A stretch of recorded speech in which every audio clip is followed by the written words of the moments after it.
پہلے میں نے جانا ہے 63 اونٹ وادی منا میں حج کے موقع پر میرے رسول پاک نے دست مبارک سے ذبح فرمائے. ہر قربانی حضور نے اپنے ہاتھوں سے فرمائی. قربانی واجبات دین میں سے، ضروریات دین میں سے، اور کوئی اتنا لمبا چوڑا مسئلہ نہیں. بہت ساری چیزوں کو خود بخود مشکل کر لیتے ہیں. ٹی وی پہ خبر آتی ہے فیصل آباد کے 2 بیل ہیں، بولو اور ڈولو، پتہ نہیں کتنے من ان کا وزن ہے. ان سے پوچھا جا رہا ہے کہ بولو ڈولو کھاتے کیا ہیں؟ تو کہتے ہیں بادام کھاتے ہیں، مکھن کھاتے ہیں. یہ جناب پتہ نہیں ان کو دودھ کتنے کلو روز پیتے ہیں، اور بولو ڈولو بیچارے سے خود نہیں چلا جا رہا. لگ ایسے رہ جیسے وہ خود کہہ رہے ہیں مہربانی کرو ہمیں ذبح کر لو. اب تو اٹھا بیٹھا بھی نہیں جا رہا. او خدا کے بندو، دین کی اصل حقیقت کو سمجھو. یہ تو حضور نے فرمایا خوبصورت جانور لاؤ، یہ کس حدیث میں آیا ہے کہ اسے بادام کھلاؤ؟ آج لوگ انسانوں کو روٹی نہیں مل رہی اور جانوروں کو بادام کھلا رہے ہو. اس کے حصے میں جو اللہ نے شے رکھی ہے نا وہ چارہ ہے. اس کو چارہ کھلاؤ اور اچھے طریقے سے پیٹ بھر کے کھلاؤ. جانور کو پیٹ بھر کے چارہ کھلایا جائے تو جتنی اس کی طبیعت ہوتی ہے اس حساب سے وہ صحت مند ہو جاتا ہے. باقی یہ تو آپ کسی شخص کو اتنا کھلا دیں کہ اس کا پیٹ اتنا بڑا ہو جائے، پھول جائے، تو وہ بیچارہ تکلیف میں آئے گا کہ نہیں آئے گا؟ یہ کس قسم کا ماحول ہے؟ ایک بکرا بکا لاہور میں اور سیٹھوں نے شرطیں لگائی ہوئی ہیں، میں 5 لاکھ کا لایا ہوں تو میں 9 لاکھ کا. یہ کیا چکر ہوا؟ مجھے اتنا کھلایا جی اس کو فلاں چیز. یہ کس نے کہا ہے کھلانے کا؟ بادام کھانا کس حدیث میں آیا؟ کس صحابی نے اپنے بکرے کو بادام کھلائے؟ کس نے مکھن کھلایا؟ کس نے پیڑے کھلائے؟ بس کرو، عجیب تماشا لگ گیا. اور یہاں تو اتنی بری حالت ہو گئی ہے کہ عورتیں ناچنے لگی ہیں قربانی کے جانوروں کے آگے، بیبیاں بیچنے لگی ہیں. اللہ کے غضب کو آواز نہ دو. یہ قربانی ہے کہ ہر چیز کا، مذہب کی ہر شے کا مذاق بنا دیا ہے. جس دین نے عورت کی اپنی قربانی بھی ہو تو اس کو ذبح کرنے کی اجازت نہیں دی، مرد ذبح کرے گا. جو دین کہتا ہے کہ عورت ذبح نہیں کرے گی، وہ عورت بیچ سکتی ہے اللہ کے جانور. یہاں جس کا میں نے رمضان میں بھی کہا تھا، پھر بات دہراتا ہوں، سارا سال ناچتے گاتے ہیں اور عید کا موقع آتا ہے تو 2-4 مولوی بٹھا کے وہ دین سکھانا شروع کر دیتے ہیں. کوئی پتہ ہی نہیں، کوئی خبر ہی نہیں. جس بوتل میں کل تک شراب بک رہی تھی اسی میں دودھ پلاؤ گے؟ جس برتن میں کل تک پیشاب تھا اس میں آج لوگوں کو شہد پلاؤ گے؟ بس کرو، یہ مذاق نہیں، یہ رسول اللہ کا دین ہے. نبی پاک سید عالم صلی اللہ تعالی علیہ وآلہ وسلم نے کوئی ذمہ عورت کے کوئی چیز نہیں لگائی ایسی جس میں اسے مردوں کے ساتھ شامل ہونا پڑے. اور عورت سمجھ ہی نہیں رہی کہ یہ اس کی تذلیل ہے، عزت نہیں. صابن بک رہا ہے تو ساتھ بی بی کھڑی ہے، شیمپو بک رہا ہے تو عورت اس کی جو ہے وہ ایڈ دے رہی ہے. یہ عزت ہے عورت کی؟ رسوا کر دیا تم نے ہر شے میں عورت. اب قربانی کا جانور بھی بی بی بیچے گی؟ غیرت کہاں گئی اس قوم کی؟ میرے رسول پاک سرور دو عالم صلی اللہ تعالی علیہ وسلم کو کسی نے آ کے کہا فلاں قبیلے کے لوگوں نے عورت کو سربراہ بنایا ہے، عورت کو آگے لگا لیا ہے. فرمایا تباہ ہو گئے وہ لوگ، انہوں نے عورتوں کو اپنے آگے پیشوا بنا لیا. جس رب نے عورت کو نبوت نہیں دی، امامت کرنے کا حق نہیں دیا، کس چکر میں لوگ پڑ گئے؟ 5 لاکھ کا جانور کس لیے لائے ہو؟ 5 لاکھ کا تفاخر کے لیے، دکھانے کے لیے؟ تو اگر 50,000 کا 60,000 کا بھی جانور لاتا تو اچھا آ جاتا. اور 50,000 کا جانور لائیں تو 5 لاکھ میں کتنے آتے ہیں؟ بولے تو 10 جانور ذبح ہوں گے تو کتنے غریبوں تک گوشت جائے گا؟ کتنے گھروں کا بھلا ہوگا؟ ہر چیز کا چکر الٹا کر دیا گیا ہے. اور صرف حج کے لیے ہوتی تو میرے رسول پاک ہر سال قربانی نہ کرتے. اور میرے نبی پاک قربانی دینے کا حکم. ایک اور بات بڑی لوگ پوچھنے لگے، کہتے جی گائے کی ہوتی ہے، بھینس کی بھی ہوتی ہے کہ نہیں؟ چلو جی اب نئی بات نکل آئی. حدیث پاک میں لفظ آیا اونٹ کا. نبی پاک نے فرمایا بکرا 1 سال کا، گائے 2 سال کی، اونٹ 5 سال کا. حدیث میں لفظ آ گیا اونٹ کا. آپ کو بندہ کہے پہلے بتائیں نار کا کہ مادہ کا، تو میں کدھر سے آپ کو حدیث نکال کے دوں جس میں نر بھی اور مادہ علیحدہ علیحدہ ہو؟ حدیث پاک میں ذکر آ گیا دمبے کا، مینڈے کا. اب باقی جو سارے جاگ رہے ہیں نا، اب غور فرمائیں، باقی ایک بکرا ہے، ایک چترا ہے، ایک دمبا ہے، ایک دیسی بکرا ہے، ایک پہاڑی بکرا ہے، تو علیحدہ لفظ کہاں سے نکال کے دیے جائیں؟ یہ ساری انواع ہیں، اقسام ہیں، نوع ہیں۔ اسی طرح بھینس بھی گائے کی ایک قسم ہے۔ امام اعظم ابو حنیفہ فرماتے ہیں النوع منہ، یہ اس کی ایک قسم ہے، نوع میں سے ہے، گائے کی نوع میں سے ہے۔ آپ عام لفظ بولتے ہیں تو کہتے ہیں بکرا چترا گائے بھینس، عام لفظ ہے نا۔ تو جب گائے کہہ دیا تو اب کو بندہ کہے گائے آیا تو پہلے بتائیں گائے تو ہے تو اس میں بیل شامل ہے کہ نہیں؟ تو گائے کی جتنی قسمیں ہیں نا، ہمارے محدثین بھینس کو گائے میں شامل کرتے ہیں۔ بھینس گائے کی ایک قسم ہے۔ تو نبی پاک صلی اللہ علیہ وسلم نے جب گائے کا لفظ استعمال کیا تو بھینس اس کے اندر آ گئی۔ تو اگر گائے کی قربانی جائز ہے تو بھینس کی قربانی بھی جائز ہے، اگر بیل کی قربانی جائز ہے تو کٹے کی قربانی بھی 100% جائز ہے۔ اس کے اندر 7 حصے ڈالے جائیں گے، اسے قربان کیا جائے گا، یہ جائز ہے۔ اگر آپ صریح لفظ نکال کے دکھانے کو کہیں گے تو پھر تو بڑی چیزوں میں لوگ الجھ جائیں گے۔ پھر کیسے نکالا جائے گا خسی کی جائز ہے کہ نہیں، جو خسی نہیں اس کی جائز ہے کہ نہیں، فلاں کی۔ تو ان تفصیلات، ہاں بہت ساری چیزوں کی تفصیلات حدیث میں ہیں لیکن ساری چیزوں کی موجود نہیں۔ اس لیے میرے عزیز یاد رکھیں، بھینس کی قربانی بھی ہوگی، گائے کی بھی ہوگی، بیل کی بھی ہوگی، کٹے کی بھی ہوگی۔ جن کی نہیں ان کی نہیں۔ ہم نے کبھی کہا ہرن کی قربانی بھی ہوگی یا مرغی کی قربانی بھی ہوگی؟ تو حدیث مبارکہ کے اندر جو چیزیں موجود ہیں ان کی جتنی اقسام ہیں ان سب کی قربانی کرنا ہاں جائز ہے۔ اور میرے نبی پاک صلی اللہ علیہ وسلم نے فرمایا جانور خوبصورت ہو، لنگڑا نہ ہو، کانا نہ ہو، زخمی نہ ہو، خوبصورت جانور لاؤ، اس کو لا کے ذبح کرو۔ لوگ کہتے ہیں چلو اتنے پیسے اللہ کے راستے میں دے دیں، تو یہ کافی نہیں کافی۔ مسلم شریف میں، بخاری شریف میں میرے نبی پاک سید عالم صلی اللہ تعالی علیہ وسلم نے فرمایا 10 ذی الحج کو اللہ کی نظر میں ابن آدم کا سب سے پسندیدہ عمل، لیکن نا 10 ذی الحج کو، کل 10 ذی الحج ہے تو بڑے کام ہوں گے، فجر کی نماز بھی ہوگی، تکبیرات تشریق بھی پڑھی جائیں گی۔ آج فجر سے شروع ہو گئی نا، 9 کی فجر سے لے کر 13 کی عصر تک تکبیرات تشریق پڑھی جائیں گی۔ اللہ اکبر، اللہ اکبر، لا الہ الا اللہ واللہ اکبر، اللہ اکبر وللہ الحمد، اللہ اکبر، اللہ اکبر، لا الہ الا اللہ واللہ اکبر، اللہ اکبر وللہ الحمد، اللہ اکبر، اللہ اکبر، لا الہ الا اللہ واللہ اکبر، اللہ اکبر وللہ الحمد۔ کوشش کریں جب بھی پڑھیں 3 بار پڑھیں۔ تکبیرات تشریق بھی پڑھی جائیں گی، فجر کی نماز بھی کل ہوگی، عید کی نماز بھی ہوگی، لوگ اور بھی کوئی ذکر اذکار کریں گے۔ لیکن میرے نبی پاک صلی اللہ علیہ وسلم نے فرمایا 10 ذی الحج کو اللہ کو اپنے بندے کا جو کام سب سے زیادہ پسند ہے وہ یہ ہے کہ وہ اللہ کے راستے میں جانور کا خون بہائے۔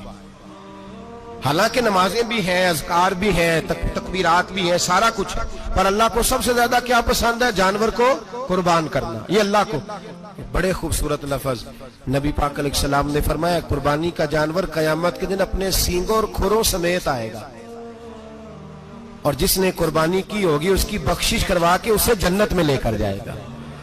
تو فرمایا ابن آدم کا سب سے پسندیدہ عمل یہ، سب سے پسندیدہ، کہ وہ 10 ذی الحج کو قربانی کریں، کوشش کریں خود ذبح کریں اپنا جانور۔ یہ حضور کی سنت ہے۔ یہ نہ ہو سکے تو نبی پاک صلی اللہ علیہ وسلم نے اپنے ہاتھوں سے ذبح کرنے لگے حضرت فاطمہ کا جانور، تو فرمایا فاطمہ ادھر آ کے اس کے پاس کھڑی ہو جاؤ، میں تمہارا جانور ذبح کرنے لگا ہوں۔ اپنے جانور کے پاس کھڑے ہوں۔ میرے جو بھائی ذبح کرنے کا کام کرتے ہیں نا، قصاب ہم کہتے ہیں، سارے قصاب نہیں ہوتے، بہت سارے لوگ یہ سعادت حاصل کرتے ہیں اور بڑے نیکی کا کام کرتے ہیں، اللہ انہیں بڑی بہترین جزا عطا فرمائے گا، بڑا خیر کا کام کرتے ہیں۔ لیکن چونکہ رش ہوتا ہے ایسے لوگوں کے پاس، تھوڑی جلدی بھی ہوتی ہے، پہلی تو کوشش کریں تکبیر خود ڈالیں، یہ نہیں ہو سکتا تو قریب کھڑے ہوں۔ ہمارے ہاں ایک رواج یہ بھی ہے کہ 2 بندے ہاتھ رکھتے ہیں، ذبح وہ کر رہا ہوتا ہے تو جس کی قربانی ہوتی ہے اس کو کہتے ہیں تو بھی ساتھ ہاتھ رکھ، ہوتا ہے نا جی بہت ساری جگہوں۔ اب حکم یہ ہے شریعت اسلامیہ کا کہ جب جانور ذبح کریں گے تو پڑھیں گے بسم اللہ اللہ، بسم اللہ اللہ۔ ہاں نبی پاک صلی اللہ علیہ وسلم نے لمبی دعا پڑھی، صحابہ بھی لمبی دعا، انی وجہت وجہی للذی فطر السماوات والارض حنیفا وما انا من المشرکین، یہ بھی پڑھا۔ اور پھر میرے رسول پاک صلی اللہ علیہ وسلم نے یہ بھی کہا کہ اللہ میری طرف سے قبول فرما، میری امت، میری اہل بیت کی طرف سے قبول فرما۔ صحابہ جب جانور ذبح کرنے لگتے پہلے یہ دعا پڑھتے، پھر کہتے اللہم تقبل منا کما تقبلتا خلیل کا ابراہیم علیہ السلام وتقبلتا حبیب کا محمد صلی اللہ علیہ وسلم، اے اللہ ہم سے بھی قبول فرما جیسے تو نے حضرت ابراہیم سے قبول فرمائی، اور جیسے اپنے حبیب حضرت محمد صلی اللہ علیہ وسلم سے قبول۔ یہ ساری دعا پڑھیں، اور جب جانور ذبح کرنے لگے تو پھر پڑھیں بسم اللہ اللہ، بسم اللہ اللہ۔ اچھا، دو آدمیوں نے ہاتھ رکھا ہوا ہے، دو آدمیوں، اب اگر ایک نے بھی نہ پڑھی بسم اللہ اللہ اکبر تو جانور حلال نہیں ہوگا، دونوں کو پڑھنا پڑے گا۔ یہ مسئلہ یاد رکھیں۔ ایک اور بات بھی بتانی ہے آپ کو، وہ بھی آپ نے یاد رکھنی ہے۔ قربانی کے بڑے جانور میں کتنے حصے ہوتے ہیں؟ 7۔ اب 7 حصوں میں 7 کی نیت قربانی کی ہونی چاہیے، 7 کی۔ 6 حصے ڈال گئے، جو چلے تھوڑے سے زیادہ امیر لوگ نہیں تھے، نارمل تھے، انہوں نے 6 حصے ڈال لیے۔ 7واں امیر آدمی تھا، اس کو جا کے کہا یار ایک حصہ نہیں مل رہا، تو چل تو نے تو 2-3 بکرے لیے ہوئے ہیں، تو بھی شامل ہو جا۔ اس نے پہلے تو کہا نہیں یار میں نے اب لے لیے، پھر جب اصرار کیا تو کہا چلو ٹھیک ہے بڑے گوشت کا قیمہ کرا لیں گے۔ تو اس طرح کرو، ڈال لو میرا بھی حصہ۔ اب 6 کی نیت قربانی کی، 7ویں کی گوشت کی، کسی کی بھی قربانی نہیں ہوگی، گئے سارے۔ اب اس کے لیے شرط کیا ہے کہ اس کو بھی آپ، اصل میں ہمیں مسائل نہیں آتے، نہ ہم سیکھتے ہیں نہ پتہ کرتے ہیں، پھر خرابی ہوتی ہے۔ اب اس سے کہیں کہ یار قربانی سے پہلے اپنی نیت کا اعادہ کر، اپنی نیت کا اعادہ کر، بتا کہ تیری نیت کیا ہے، اور اگر غلط ہے تو صحیح کر لے، تاکہ سب کی قربانی تو بتا۔ یہ جو تو رکھ رہا ہے قربانی، تو کس کی قربانی کر رہا ہے؟ دادا جی کے نام کی، ابا جی کے نام کی، اپنے پیر کے نام کی، استاد کے نام کی، یا رسول پاک صلی اللہ علیہ وسلم کے نام، نبی پاک کے نام کی؟ اس سے پوچھیں، اور جو وہ نیت بتائے اس نیت کی دعا ہوگی، اس کی طرف سے کہا جائے گا اے اللہ اس کی طرف سے اسے قبول۔ میری بات کی سمجھ آ رہی ہے میرے عزیزوں کو؟ اور اس ارادے کے ساتھ قربانی، اگر ایک کی بھی نیت خراب ہو گئی تو مسئلہ بگڑ گیا۔ اس لیے ان مسائل کو، اور نبی پاک کے نام کی جو قربانی ہوگی، سبحان اللہ، میں کرامات کا زیادہ قائل نہیں، ہم کرامات کے نہیں کیفیات کے قائل ہیں، کیفیات کی۔ اور دین ویسے بھی لفظوں کا نام نہیں، کیفیت کا نام ہے۔ میرے حصہ فرمایا کرتے تھے ہم کرامت سے زیادہ کیفیت کے قائل ہیں۔ اگر مرید ساری زندگی کرامتیں سناتا رہے اور کبھی اسے مدینے جانے کا شوق ہی پیدا نہ ہو، کبھی نبی پاک کے نام پہ آنسو نہ آئے، تو پھر کرامت کا فائدہ نہیں، کیفیت تو ملی نہیں اسے۔ ہم کیفیت، اسی طرح ہم نظرانے کے نہیں نظر آنے کے قائل ہیں۔ تو بھائی یہ یاد رکھ لیں، کیفیت کا نام دین ہے، نبی پاک کے نام کی قربانی۔ میں قائل تو نہیں کرامت کا، لیکن ایک بات میں نے اپنے ایک استادوں سے، ایک بزرگوں سے سنی ہے، میرا دل کرتا ہے وہ سنا دوں آپ کو۔ اور بزرگوں کا قول ہے اصل رنگ جو میں عرض کر رہا ہوں اسی رنگ میں اس کو رکھیے گا، اور جس حد تک میں بات کر رہا ہوں اسی حد تک رکھیے گا۔ اب ہر آدمی کے پاس موبائل ہوتا ہے، فوراً بات ریکارڈ ہوتی ہے، فوراً میڈیا پہ جاتی ہے، فوراً لوگ کمنٹس کرتے ہیں۔ تو بھائی جس حد تک سناؤں اسی حد تک رکھیے گا۔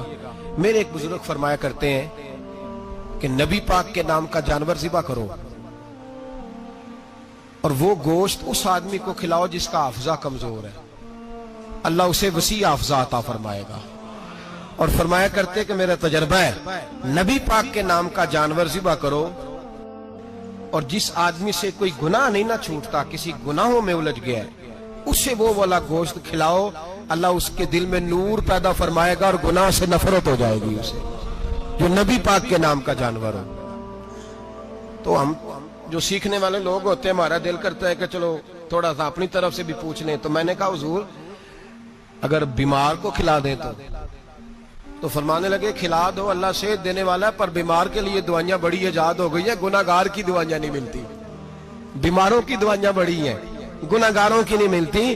گناہگار کو کھلاؤ، اس لیے کہ جو چیز مصطفیٰ کے نام سے منسوب ہو جاتی ہے رب اس کی بڑی قدر فرماتا ہے، اللہ اس کی بڑی قدر کرتا ہے۔ جو چیز نبی پاک کے نام سے منسوب ہو جاتی ہے اللہ اس کی بڑی قدر فرماتا ہے۔ میرے نبی پاک